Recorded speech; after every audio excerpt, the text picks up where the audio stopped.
ફક્ત 3 થી 4 મિનિટની અંદર બનતો આટલો સરસ મજાનો એકદમ હેલ્ધી તેલ વગરનો એકદમ શાકભાજીથી ભરપૂર નાસ્તો ખાવા મળી જાય તો બીજું શું જોઈએ ફ્રેન્ડ્સ.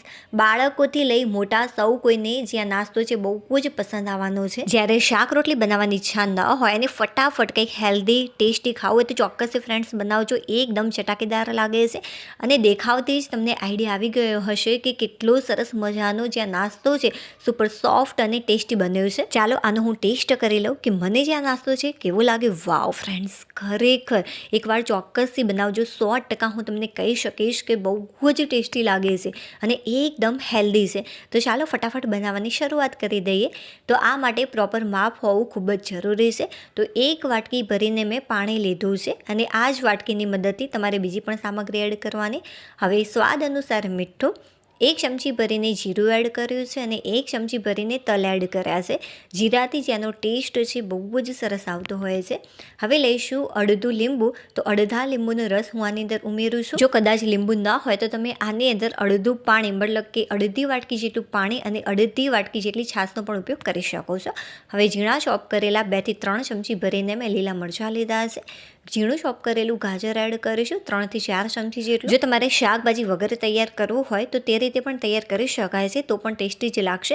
બટ આ રીતે હેલ્ધી વધુ રહેશે અને ટેસ્ટ પણ બહુ જ સરસ લાગતો હોય છે. અડધી વાટકી ભરીને ઝીણું ચોપ કરેલું ટામેટું ઉમેર્યું છે. હવે 4 થી 5 ચમચી ભરીને ઝીણી ચોપ કરેલી કોબીજ એડ કરીશું. જો બીજા કોઈ પણ શાકભાજી ન હોય તો ફ્રેન્ડ્સ ટામેટું આની અંદર ચોક્કસ એડ કરજો. ટામેટાથી બહુ જ સરસ આનો ટેસ્ટ લાગતો હોય છે. હવે આપણે ઉમેરીશું ઝીણું ચોપ કરેલું કેપ્સિકમ. એ પણ મેં અડધી વાટકી જેટલું લીધું છે. તમને જે પણ શાકભાજી વધારે પસંદ હોય તે તમે તમારી રીતે એડ કરી શકો છો. હવે બસ 2 નાની ચમચી જેટલો આપણે ગોળ એડ કરીશું. ગોળ વધારે એડ કરવાની જરૂરિયાત નથી અથવા ગોળ વગર પણ તૈયાર કરી શકાય. હવે ઝીણી ચોપ કરેલી આપણે કોથમીર એડ કરીશું. તો 2 થી 3 ચમચી જેટલી કોથમીર એડ કરી. હવે આપણે એક બાઉલ લઈશું. તેની અંદર 2 મોટી વાટકી ભરીને મમરા એડ કરીશું. જે વાટકીની મદદથી ફ્રેન્ડ્સ તમે પાણી એડ કર્યું હોય બસ એ જ વાટકીની મદદથી તમારે મમરા લેવાના. પાણીની મદદથી આપણે સારી રીતે વોશ કરી લઈશું. અને જે પાણીની અંદર આપણે મસાલા અને શાકભાજી એડ કર્યા છે નોનસ્ટિક પેનની અંદર એ બિલકુલ પણ અત્યારે તમારે ગેસ ચાલુ નથી કરવાનો. સૌથી પહેલાં આપણે પાણીની મદદથી સારી રીતે મમરા વોશ કરી લઈશું. હવે કોઈ પણ કાણાવાળા વાસણની અંદર આને ઉમેરી દેવાનું કે જેથી જે પાણી હોય એક્સ્ટ્રા એ દૂર થઈ જાય અને નીચે એક કોઈ પણ વાસણ રાખી દઈશું કે જેથી પાણી નીચે પડે વાસણની અંદર. હવે લઈશું આપણે અડધી વાટકી જેટલા પૌવા. જે વાટકીની મદદથી તમે મમરા અને પાણી લીધું હોય બસ એ જ વાટકીની મદદથી તમારે અડધી વાટકી ભરીને પૌવા લેવાના છે. નોર્મલી આપણે બટાકા પૌવા બનાવતા હોઈએ છીએ બસ આ એ જ છે. તો મેં સારી રીતે આને ક્રશ કરી લીધા છે. આને તમે જ્યારે ટચ કરશો ત્યારે જાણે આપણે સોજીને ટચ કરતા હોય ને બસ એ ટાઈપનું કકરું જ રહેશે. એકદમ ફાઇન ઘઉંના લોટ જેવું નહીં થાય બટ આ ટેક્સચર પરફેક્ટ છે.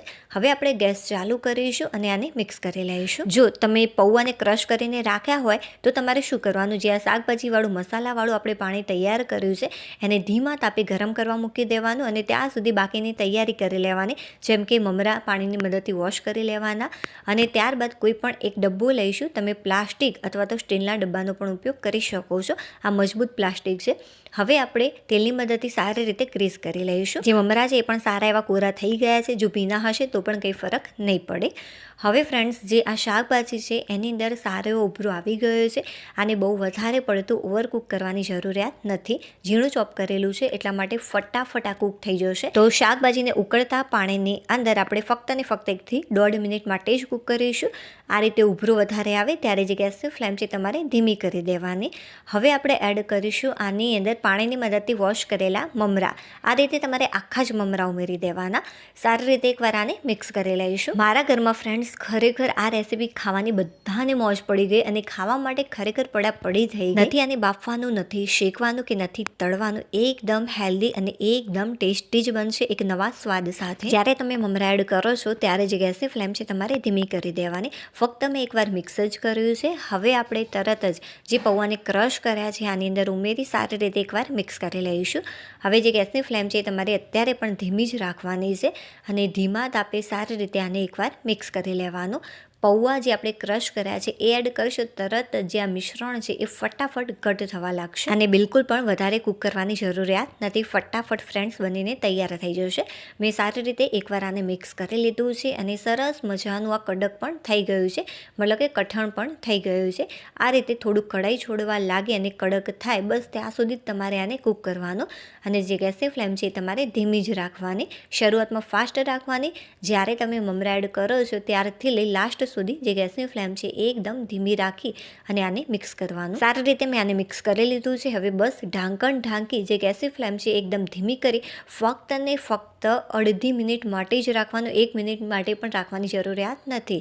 અડધી મિનિટ માટે રાખી આ રીતે આપણે ઢાંકણ ઢાંકી થોડીવાર માટે રહેવા દઈશું કે જેથી સરસ મજાનું જે આ બફાઈ જાય. જો થોડાક શાકભાજી કાચા રહેશે તો પણ ખાવાની મોજ પડી જતી હોય છે ફ્રેન્ડ્સ. જો ઝીણા ચોપ કરેલા હશે તો ફટાફટ કૂક થઈ જશે અને જો તમે મોટા કટ કર્યા હશે તો એને કૂક થતાં થોડોક સમય લાગી શકે છે. હવે આપણે જે તેલથી ગ્રીસ કર્યો હતો બાઉલ એની અંદર આ રીતે આને ભરી દઈશું. અને જો ફ્રેન્ડ્સ તમારે આ રીતે ભરવો ન હોય તો તમે ડાયરેક્ટ ચમચીની મદદથી પણ ખાઈ શકો છો. અને હા, હજુ અને વધારે ટેસ્ટી કરવું હોય તો કઈ રીતે કરી શકીએ છીએ ફ્રેન્ડ્સ, લાસ્ટ સુધી તમે વિડીયો જોજો તો તમને એકદમ પરફેક્ટ માહિતી મળશે. આ રીતે આપણે થોડું પ્રેસ કરીશું કે જેથી પરફેક્ટ શેપ આનો બને. અને હા ફ્રેન્ડ્સ, એક વિડીયો બનાવવામાં ખરેખર બહુ જ મહેનત લાગતી હોય છે. થોડીક પણ રેસીપી તમને યુનિક લાગી રહી હોય, પસંદ આવી રહી હોય તો પ્લીઝ વિડીયોને લાઇક કરી દેજો. ચેનલ પર નવા હોય તો ચેનલને સબસ્ક્રાઈબ કરવાનું બિલકુલ પણ ભૂલતા નહીં. આ થોડુંક મિક્સર ઠંડુ થાય, બહુ વધારે ઠંડુ કરવાની જરૂરિયાત નથી. સામાન્ય ઠંડુ થાય તરત જ આપણે ચપ્પાની મદદથી આ રીતે સાઈડની જે કિનારી છે એને દૂર કરી દઈશું. હવે લઈશું કોઈ પણ એક પ્લેટ અને પ્લેટની અંદર આ રીતે તમારે ઊંધું કરી દેવાનું એટલે સરસ મજાનો આનો આકાર બની જશે. વાવ, લાગે છે ને ફ્રેન્ડ્સ બહુ જ ટેસ્ટી. જો તમારે ગરમા ગરમ આને સર્વ કરવું હોય તો આ રીતે જો શેપ તૈયાર ન કરવો હોય તો ચમચીની મદદથી તમે ડાયરેક્ટ પણ આને ખાઈ શકો છો. અને જો આ રીતે શેપ તૈયાર કરવો હોય તો આ રીતે પણ શેપ તૈયાર કરી શકાય છે. તો બંને રીતે ખાઈ શકાય. હવે ત્રીજી રીતમાં એ છે ફ્રેન્ડ્સ, જો તમારે વધારે ટેસ્ટી કરવું હોય તો 1 થી 1.5 ચમચી જેટલું તેલ લેવાનું. તેની અંદર તેલ થોડું ગરમ થાય ત્યારે અડધી ચમચી જેટલી રાઈ, અડધી ચમચી જેટલું જીરું, 1 ચમચી જેટલા તલ એડ કરી સારી રીતે મિક્સ કરી લઈશું. જો તમને પસંદ હોય તો ઝીણા ચોપ કરેલા લીલા મરચાં પણ એડ કરી શકાય અને મીઠા લીમડાના પાન પણ એડ કરી શકાય. બહુ જ સરસ ટેસ્ટી લાગશે. હવે તૈયાર કરેલો વઘાર આપણે આ રીતે સ્પ્રેડ કરી દઈશું. જો તમારે વઘાર આ રીતે શેપ તૈયાર ન કરવો હોય, ડાયરેક્ટ જે આપણે ખીજા જેમ બાફી હતું તો તેની અંદર ડાયરેક્ટ પણ વઘાર એડ કરી અને તાવેતાની મદદથી મિક્સ કરી શકાય છે. અને જો તમારે ઢોકળાના જેમ ખાવું હોય તો તમે આ રીતે પણ સર્વ કરી શકો છો. તો બાફ્યા વગર સરસ મજાના ઢોકળા પણ આને કહી શકાય, ખીચું પણ કહી શકાય. તમને જે પણ પસંદ હોય એ ફ્રેન્ડ્સ નામ કોમેન્ટમાં ચોક્કસથી મને કહેજો. ચાલો લાસ્ટમાં આને હું કટ કરીને બતાવું કે ખરેખર જે આ રેસીપી છે કેટલી સોફ્ટ બને છે ને ફ્રેન્ડ્સ, એકદમ સુપર સોફ્ટ, જાણે ઢોકળા બન્યા હોય ને એવી જ દેખાય છે. અને જેનો ટેસ્ટ છે એકદમ લાજવાબ લાગે છે ફ્રેન્ડ્સ. કોઈ પણ રેસીપી તમને આટલી ટેસ્ટી નહીં લાગી હોય એટલે હું તમને કહી શકીશ 100% ગેરંટી સાથે. જે મારી નાની બેબી છે 3 વર્ષની, એને પણ જે આ રેસીપી છે બહુ જ પસંદ આવી ફ્રેન્ડ્સ. ચાલો આનો ટેસ્ટ કરી હું તમને સાચી માહિતી આપું કે જે આ રેસીપી છે મને કેવી લાગી. અરે વાહ ફ્રેન્ડ્સ, ખરેખર એકદમ સુપર લાગે છે. ફટાફટ બની જતી આ રેસીપી છે. એકવાર ચોક્કસથી બનાવજો અને પછી મને કહેજો કે જે આ રેસીપી છે તમને કેવી લાગે. ચાલો હવે આપણે ફરીથી મળીશું એક નવી ટેસ્ટી રેસીપી સાથે. ત્યાં સુધી બાય.